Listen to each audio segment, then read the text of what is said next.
ሞገስና ሉላ በተአምር ከማህሌት ፊት ለፊት ያመለጡ ቢሆንም ማህሌት አሁንም ቢሆን የተከራዩትን ቤት ካላገኘውማ ሞቼ እገኛለሁ በማለት ስትከታተላቸውም ነበረ። ታዲያ ሞገስ ይህን የጠረጠረው በእርግጠኝነት አሁን ደውላ ለዝና ነግረዋለች እንጂ እስካሁንማ ጸጥ የምትል ሰው አይደለችም። ማህሌት አሁንም ቢሆን ከጥፋቱ አትማርም። ይባስ ብላ ለዝና በጣም ወሳኝ መረጃዎችን ከነገርኩት ዝና ጠርቀም ያለ ገንዘብና ወደ ቤቱም ይመልሰኛል፣ ከዚህ ከጎዳና ህይወትም ያወጣኛል ብላ ነው የምታስበው። ዝና ግን በጭራሽ የእሷን ድምፅ ለመስማት እንኳን ፍላጎት የለውም። የእሷ አመለካከትና ሀሳብ ግን በጣም ለየት ያለና ገራሚም ነበረ።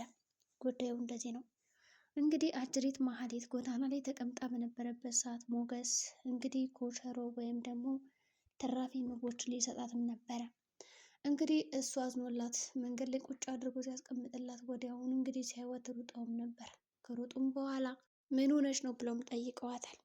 በእርግጥ በጣም አዝነውላትም ነበረ። ያዘኑላትም እንግዲህ እንዴት ነው እንደዚህ ባጭሩ በቀላሉ እንደዚህ ሊያደርገኝ የቻለ? የገዛ እህቴ የራሱ ጎዳና ላይ ወርውራ ጣለች። እናንተም ቢሆን አሁን አታስጠጉኝም አይደለም?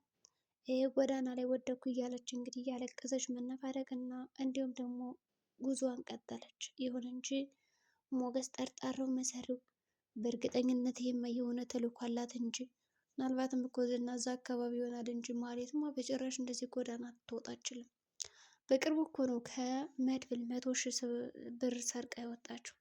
ታዲያ እንዴት ነው በማይታመን ሁኔታ ይሄ 100,000 ብር እንዴት ሳለቀ እንዴት አልቆ ነው ይህንን ሁሉ ነገር ወስዳ ከዛ ደግሞ በተጨማሪ መንገድ ላይ የወደቀችው ማለት እንግዲህ ይነግራታል።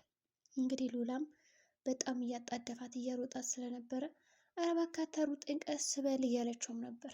እንግዲህ ይህንን ነገር ካስረዳት በኋላ እሺ ችግር የለም በማለት ያው ቀስ ብለው እንዲሮጡ አድርጓታል።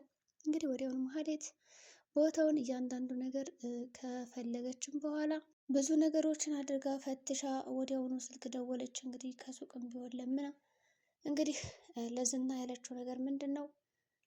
በጣም አሪፍ ነው በቃ እኔ ትልቅ መረጃ አለኝ የምትፈልገው ነገር ነው እና እንገናኝ ትለዋለች። ከዛ እንግዲህ ዝና ደግሞ መገናኘት አይፈልግም እንኳን ድምጿን ለመስማት እና ቀርቶ ማለት ነው። ስለዚህ እኔ ሞገስ ያለበትን አውቄያለሁ፣ ከሉላ ጋር ደግሞ አይቼዋለሁ እና የተከራዩበት አካባቢ ነኝ ያለሁት ትለዋለች። ለዚህ መረጃሽ ምንም የምሰጥሽ ነገር የለም ተመልሰሽ እንዳትደውይልና እሱም ስልኩን ወዲያውኑ ጆሮዋ ላይ ጥርቅም ያደርግባታል። እንግዲህ ከዘጋባት በኋላ ቢያንስ እንኳን ይህን የመሰለ መረጃ ነገሬው እንዴት ነው በቃ ለማያመሰግነኝ እያለችም ነበረ።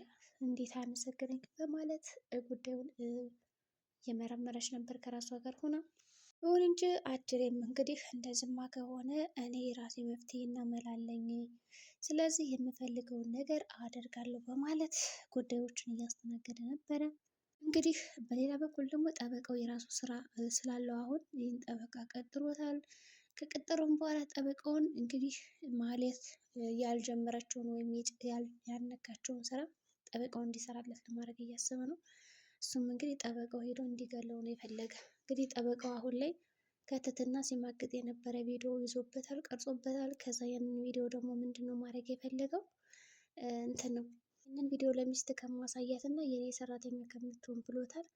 ስለዚህ አሁን ይህ ጠበቃ ያለው አማራጭ የዝና አሽከር መሆን ነው።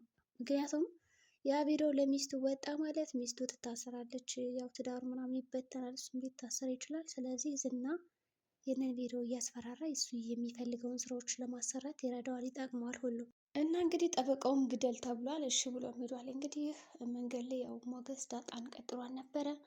በዛ ቅጽበት እንግዲህ ዳጣ እየመጣች አልነበረም። ከዛ በኋላ ምንድን ነው ያደረገው? እሺ ብሎ ጉዳዩን እንዲጨርስ አድርጓል።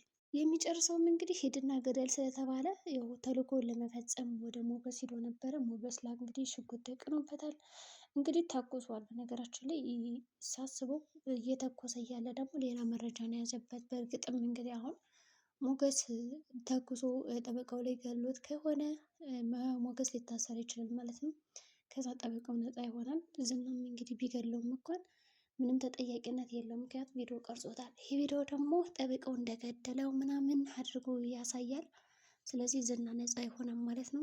እንግዲህ ዝና አልተቻለም፣ ሁሉንም ሰው በወጥመዱ ስር እያስገባ ነው። መርዞና እፍራታ ደግሞ አሁን ላይ ትንሽ ቸግሯቸዋል። አንድ ላይ መኖር ከጀመሩ በኋላ አስቤዛ ምናምን የለም።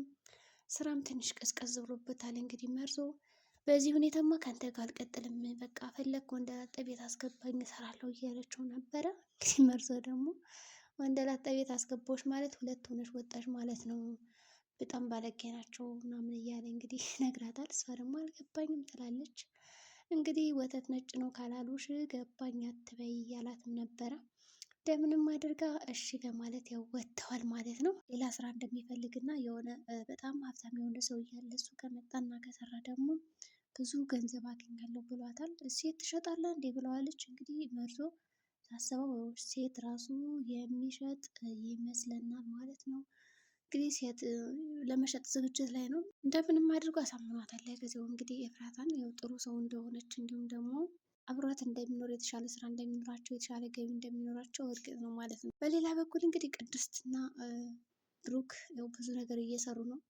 ምሳሌና መድብል በመሆን እንግዲህ ተባብረው የራሳቸውን እንግዲህ በፍጥነት እንዲጋቡ ለማድረግ እየሞከሩ ነው። ማህሌትም እንግዲህ ከጥፋቷ የምትመለስ አይደለችም። ዝናም እንግዲህ እየፈለጋቸው ነው።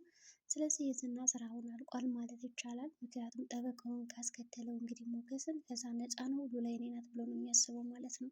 ሞገስም እንግዲህ ሽጉጡ ተደግኖበት ሳለ በልተኩስ ወንድ አይደለ ጎበዝ እስኪ እኒህ እያለ በጣም ሲፎክርበት ነበረ። ጠበቃውም እንግዲህ ገላለሁ እያለ ሲዝትበትም ነበር። እንግዲህ ቅድስትም ያው ውሸት ተነግሯቸው በሁለታቸው መካከል ያው አንድ ላይ እንዲሆኑና እንዲጋቡ የሚያደርጉት ስራ አለ። እንግዲህ ያው ስለ ጦጣና ስለ ዝንጀሮ ታሪክ ንገረኝ እያለችው ነበር። ቅድስት እንግዲህ አባቷን ማለት ምሳሌ ያው እንግዲህ ዛሬ ስለ ጦጣ ሁል ጊዜ ስለ ጦጣ ስለማላውቃት ጦጣ ነው የምታወራልኝ ተረት ተረት፣ እስኪ ዛሬ ደግሞ ስለ ቅድስት ታወራልኝ ትለዋለች። እንግዲህ ስለ ቅድስት ምን ይላታል? አይገባሽም ሲላት እንግዲህ እንኳን ቅድስት የማውቃትን የማላውቃት ጦጣ ራሱ ታሪክ እየነገርከኝ እንቅልፍ ይወስደኛል ነበር ያለችው።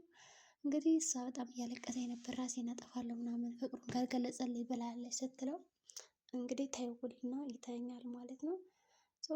ለቅድስትም ሌላ ውሸት እንደነገረቻት በዚህ ቅጽበት እንግዲህ ሁለቶችም ያው ተወደዋል። ግን ደግሞ በቃ ድፍረት የለም ማለት ነው። ወዳለው ፈቅራለሁ የሚባል ነገር እስካሁን የለም። ሽማግሌዎችም እንግዲህ ይላካሉ ተባለ። የታለ የተላኩት ያሉ ወይኔ ቅድስት ተቃጥላ ልሞት ነው። እና ደግሞ በጣም እያስቀኗት ነው ያለ ትምህርት ቤት እንግዲህ ምሳሌን የምትሸኛት መምህር አስተማሪዋ ስለሱ ሁሌም እየጠየቀች ነው ምናምን ስትባል በጣም ቀናች፣ በጣም ተንጨረጨረች ማለት ነው። ማናት ምናምን እስከ ማለት ደረጃ ደርሳ እንግዲህ እሺ በማለት ነበር ስም ያለቻት።